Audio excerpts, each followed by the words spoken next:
Bonjour à tous, bienvenue dans cette nouvelle édition du quart d'heure de célébrité, l'émission qui donne la parole à celles et à ceux qui gagnent à être connus. Aujourd'hui, je reçois Marie-Gaïs Gallimard. Bonjour. Bonjour. Alors, je vais présenter Madame Gaïs Gallimard et nous allons rentrer dans le vif du sujet. Alors, vous avez 30 ans et je vous ai invité parce que les autorités allemandes vous ont retiré en 48 heures la garde de vos enfants, donc Erwin, 7 ans, et Astrid, 5 ans, au seul motif que votre nationalité française représenterait un danger ou un risque d'enlèvement hors d'Allemagne pour eux. Et cela fait 6 mois que vous n'avez aucun contact avec eux. Alors je vais m'arrêter là dans la présentation parce que je pense que vous avez plus à expliquer que moi là-dessus. Effectivement, j'avais la garde de mes enfants en Allemagne, donc je suis divorcée. Et du jour au lendemain, le papa allemand ne m'a pas rendu les enfants à l'issue d'une visite et a obtenu les pleins pouvoirs du juge allemand en prétextant que j'aurais l'intention d'enlever mes enfants, ce qui n'est absolument pas vérifiable et pas vérifié non plus. Et depuis ce jour, je n'ai plus aucun contact avec mes enfants. Alors, vous me disiez, on s'est rencontrés en marge d'une manifestation, et vous me disiez que les médias ne s'intéressaient pas du tout à ce problème, qui n'est pas simplement votre problème, mais qui est le problème plus largement de la loi entre l'Allemagne et la France. Est-ce que vous pouvez en parler ? C'est un problème effectivement qui dérange énormément parce que c'est une critique ouverte non seulement des lois allemandes, mais surtout de la façon de les interpréter. C'est-à-dire que les Allemands n'ont pas du tout la même conception, le même rapport avec les enfants que nous. Ils n'entendent pas les lois de la même façon que nous. Pour eux, les enfants sont en quelque sorte la propriété de l'État qui les confie aux parents pour les éduquer. Mais ça ne les dérange pas de prendre des enfants aux parents biologiques pour les confier à une tierce personne, par exemple. Est-ce que c'est un rapport avec le droit du sang, en l'occurrence, ou rien à voir ? Ça pourrait éventuellement se rapprocher du droit du sang, effectivement, puisque tout enfant qui a un parent allemand est considéré comme propriété de l'Allemagne.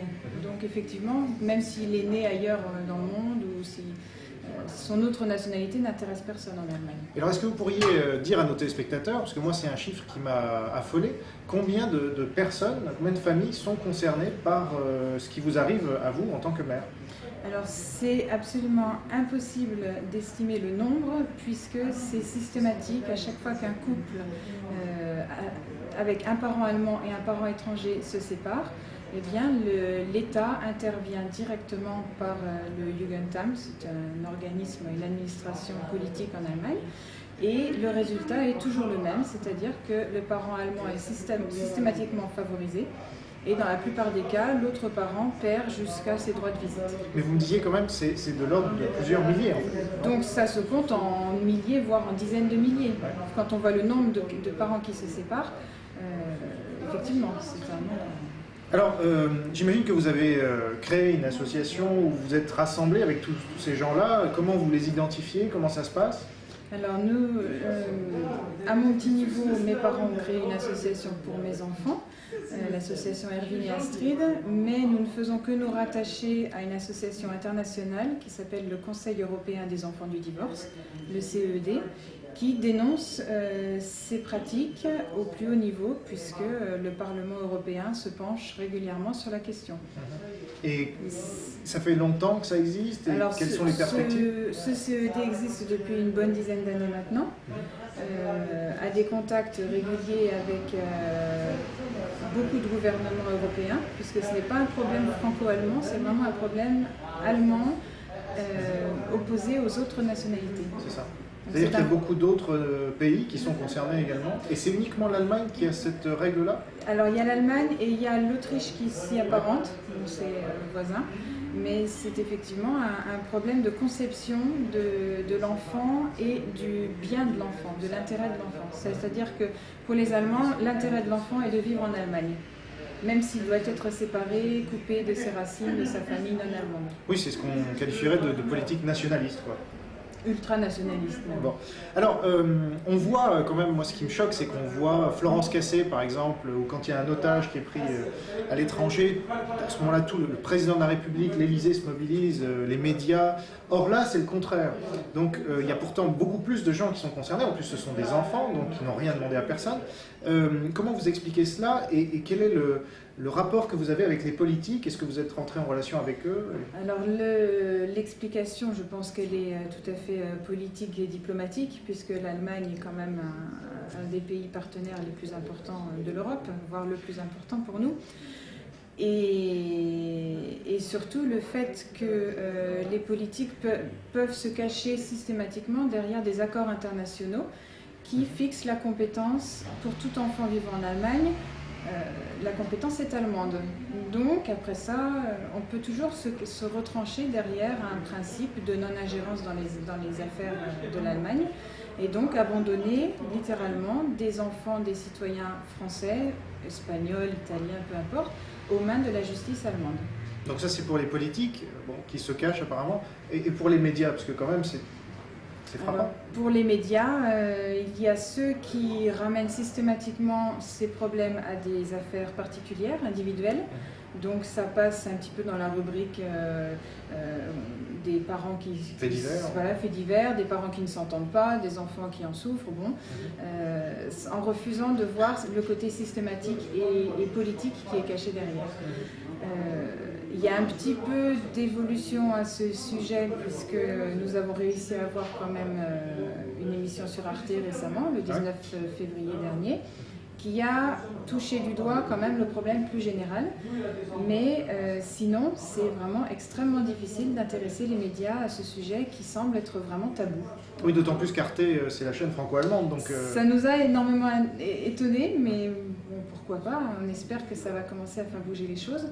Mais il y a déjà eu des répercussions, parce qu'on enregistre aujourd'hui le 6 mars, je sais pas, 7 mars 7 mars, effectivement. Non, moi j'ai eu aucun retour. Rien pour l'instant. On a envie de vous demander, on a envie de savoir comment ça se passe. C'est évidemment, on imagine, un déchirement familial, mais comment est-ce que vous voyez l'avenir maintenant avec vos enfants et votre ex-mari? Alors moi personnellement, je sais que, étant donné que je dépends de la compétence allemande, je n'ai absolument aucune chance de revoir mes enfants dans des conditions normales. C'est-à-dire que ce que l'Allemagne, ce que les juges allemands font dans ces cas-là, c'est qu'ils donnent un droit de visite médiatisé, c'est-à-dire sous surveillance, une fois quelques heures par mois, en général en langue allemande, imposée, pour dire officiellement que les droits du parent étranger sont respectés, les droits de visite. Concrètement, ça se solde toujours par un refus des enfants, au bout de plusieurs fois, de voir leurs parents dans des conditions pareilles. Et donc, après, c'est facile de dire l'enfant ne veut plus voir son parent, donc on respecte la volonté de l'enfant. Il n'y a pas de recours? Il n'y a aucun recours tant qu'on n'a pas épuisé tous les recours du pays concerné, c'est-à-dire de l'Allemagne. Une fois qu'on a épuisé tous ces recours, donc au bout de X années, on peut saisir la Cour européenne des droits de l'homme, qui met encore quelques années à décider. Mais on aurait tendance à croire que la Cour européenne des droits de l'homme, justement, aille à l'encontre de cette loi allemande. Alors, le problème, c'est que cette Cour, même si elle condamne l'Allemagne, ce qu'elle a déjà fait à plusieurs reprises, n'est pas considérée comme une autorité suprême par l'Allemagne. Elle est considérée uniquement comme une sorte de conseil ou au niveau d'une cour d'appel allemande. Ça veut dire que les Allemands peuvent refuser d'appliquer la décision de la Cour européenne des droits de l'homme. Ils ne s'en privent pas. C'est-à-dire qu'ils sont dans l'Union européenne, mais contrairement à la France, si j'ai bien compris, ils gardent certaines prérogatives de souveraineté nationale, ce que des souverainistes en France aimeraient bien qu'on applique en France, sauf que là, ça nous dessert, nous. C'est-à-dire que libre à eux de garder leur souveraineté, mais dans ces cas-là, il ne fallait pas signer les accords internationaux et après les bafouer, violer les droits fondamentaux des étrangers. Voilà. Alors, on arrive à ce terme du quart d'heure de célébrité. On a encore 5 bonnes minutes, donc j'aimerais que vous nous expliquiez quelle va être la suite des événements pour vous, puisque vous êtes jeune encore, vous avez 2 enfants en bas âge. Comment vous envisagez la vie? Est-ce que, encore une fois, vous allez continuer? Est-ce que vous voulez lancer un message par ce biais-là? Voilà. Alors, moi, j'ai le choix à ce jour, soit d'abandonner tout espoir de récupérer mes enfants, ce que font la plupart des parents étrangers, Ah oui. parce qu'ils n'ont pas le choix. Ils espèrent, en payant une pension alimentaire à l'Allemagne, récupérer tôt ou tard quelques droits de visite. Donc il y en a qui ont réussi à obtenir un droit de visite au bout de plusieurs années. Ou alors refuser de rentrer dans ce système et me battre jusqu'au bout pour récupérer mes enfants en demandant l'intervention de la France, qui n'a rien fait depuis 3 ans que je demande son soutien.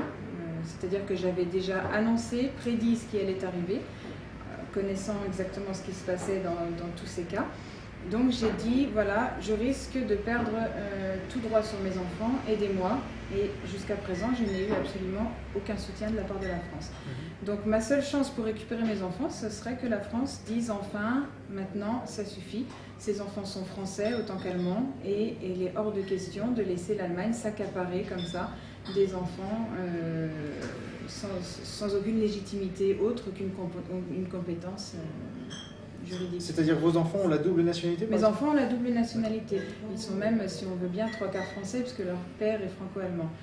Mais pour l'Allemagne, ils sont uniquement allemands et donc le but est d'effacer tout ce qui entrave le développement purement allemand de ces enfants. Le but est d'en faire des Allemands qui ne quittent jamais l'Allemagne, puisque c'est un secret pour personne, l'Allemagne n'a plus d'enfants. Ils sont en crise démographique terrible. On parle maintenant des anciennes générations d'Allemands qui n'ont même plus de jeunes pour les soigner, démence sénile, Alzheimer. C'est un problème de société énorme. Et donc ils ont besoin non seulement d'enfants, mais d'étrangers qui viennent s'occuper d'eux. Et en général, les étrangers qui viennent s'installent, ont des enfants. Par l'immigration. Par l'immigration. Mais donc, un des messages que vous passez aujourd'hui, parce que j'imagine que vous n'étiez pas au courant quand vous êtes marié avec un Allemand, c'est que ça existe et que voilà les risques qu'on court quand on fait des enfants avec un Allemand. Effectivement, il faut absolument que les Européens sachent ce qu'ils risquent en ayant des enfants avec un Allemand ou une Allemande. Parce que c'est quelque chose qu'on ne nous dit pas. Et une fois qu'on a les problèmes en question, on n'a aucun soutien. Un Français qui vit en Allemagne n'a plus aucun soutien de la part de la France. Il est complètement abandonné à la compétence allemande. Ouais. C'est une chose qu'on ne soupçonne pas lorsqu'on part s'installer à l'étranger. Et donc après, vous avez en face de vous le monstre froid de l'État, que ce soit l'État français ou l'État allemand. On est seul face à un système. Ouais. Voilà. Bah écoutez, bon courage. Je ne sais pas si vous voulez rajouter quelque chose, profitez-en. J'aimerais en profiter effectivement pour demander aux autorités de jouer leur rôle, puisque le gouvernement français a des responsabilités vis-à-vis de ses ressortissants, où qu'ils vivent dans le monde. Ou alors il faut nous dire clairement qu'on n'est plus français. Mais tant qu'on est français, on estime avoir le droit d'être soutenu dans ce genre de problème. Bien. Ben, j'espère que le message sera passé. N'hésitez pas à faire suivre cette vidéo à qui de droit, comme on dit. Merci beaucoup d'avoir accepté notre invitation. Merci d'avoir suivi cette émission jusqu'à son terme. N'oubliez pas que la liberté d'expression ne vaut que si elle est partagée par tous. Et à très bientôt pour un nouveau quart d'heure de célébrité. Au revoir.